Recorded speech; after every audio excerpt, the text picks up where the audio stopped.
ඔන්න දැන් අද අපි ඇවිල්ලා ඉන්නේ ඔයගොල්ලන්ට පැල්වත්ත නිෂ්පාදන යොදාගෙන කොහොමද ගෙදර ලේසියෙන් සහ පහසුවෙන් බටර් ක්‍රීම් එකක් හදාගන්නේ කියලා. අපි ඒ සඳහා යොදා ගන්නවා පැල්වත්ත බටර් 625ක්, ඒ වගේම සුදු සීනි 31ක් ග්‍රෑම්, ඒ වගේම ආයම සුදු සීනි ග්‍රෑම් 250ක්, එග් වයිට් ග්‍රෑම් 125ක්. මුලින්ම අපි සීනි එක බොයිල් කරගන්නවා. සීනි ටික පෑන් එකට දාලා වතුර ටිකත් එකට දාලා හොඳින් කලවම් කරගන්නවා.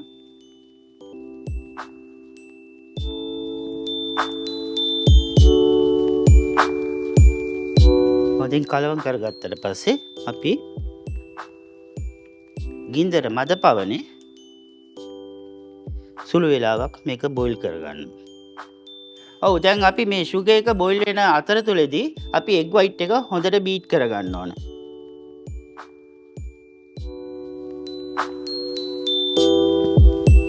බීට් වෙන අතරතුරේදී අපි සුගර් අර කලින් කියපු සුගර් ග්‍රෑම් 50 පොඩ මේකට එකතු කරගන්න. දැන් ඔයගොල්ලන්ට පේනවා ඇති මේ සුගර් එක ඇදෙන ස්වභාවය එනකම් අපි මේක බෝයිල් කරගන්නවා.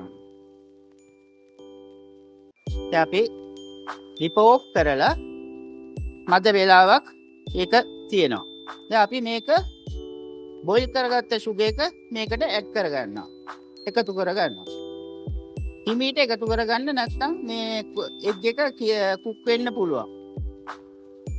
හොඳට මතක තියාගන්න හැම වෙලාවෙම සුගර් එක බොයිල් කරපු සුගර් එක එකපාරම දාන්න එපා. එහෙම දැම්මොත් වෙන්නේ බිත්තර එක කුක් වෙලා ඔම්ලට් එකක් තමයි ඊට පස්සේ හැදෙන්නේ. ඉතින් ඒ තැනට යන්නේ නැතුව පොඩ සුගර් එක එකතු කරගන්න.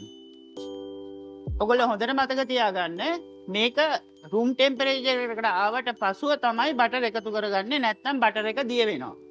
දැන් එතකොට කලින් කිව්වා වගේ මේක රූම් ටෙම්පරේචර් එකට ඇවිල්ලා තියෙන්නේ.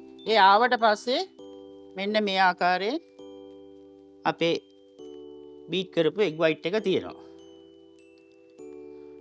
දැන් අපි මේකට බටර් එකතු කරගන්නවා පොඩ.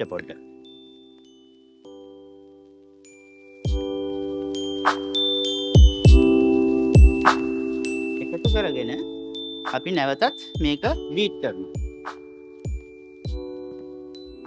ඔව් දැන් ඉතින් මේ බටර් ක්‍රීම් එක බීට් වෙලා ඉවරයි. දැන් අපි මේක බාගමු.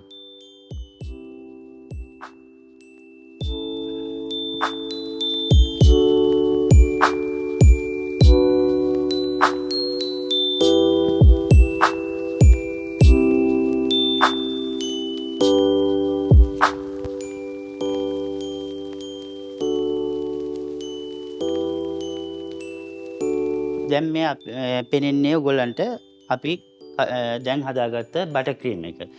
ඒක තමයි මේ බටර් ක්‍රීම් එක. කලින් අපි හදාගත්ත බටර් අයිසින් එක.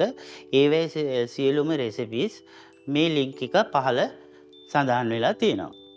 ඒත් එක්කම මේ බටර් අයිසින් එක ඔයගොල්ලන්ට නෝමල් උෂ්ණත්වයේ කාමර උෂ්ණත්වයේ දවස් 3ක් විතර 5ක් අතර කාලයක් තියාගන්න පුළුවන්.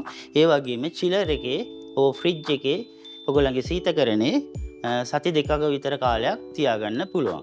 ඒ වගේම මේ බටර් ක්‍රීම් එක ඔයගොල්ලන්ට ඕනම කේක් එකකට සහ ඔයගොල්ලන්ගේ ස්විස් රෝල් එකකට ඇප්ලයි කරන්න පුළුවන්. මේකේ විශේෂත්වය තමයි ඔයගොල්ලන්ට ඕන වෙලාවකට කිසිම ගනෂ් එකක් හෝ ග්ලේස් එකක් නැතුව මේක පොඩ්ඩක් ඩබල් බොයිල් කරලා මේක ලික්විඩ් තත්ත්වයට අරගෙන කේක් එක උඩට ග්ලේස් කරගන්න ඕනත් පුළුවන්. මේක හරි ඉතාමත් පහසුයි, ලේසි සහ ඉතාමත් අලංකාර අයිසින් එකක්.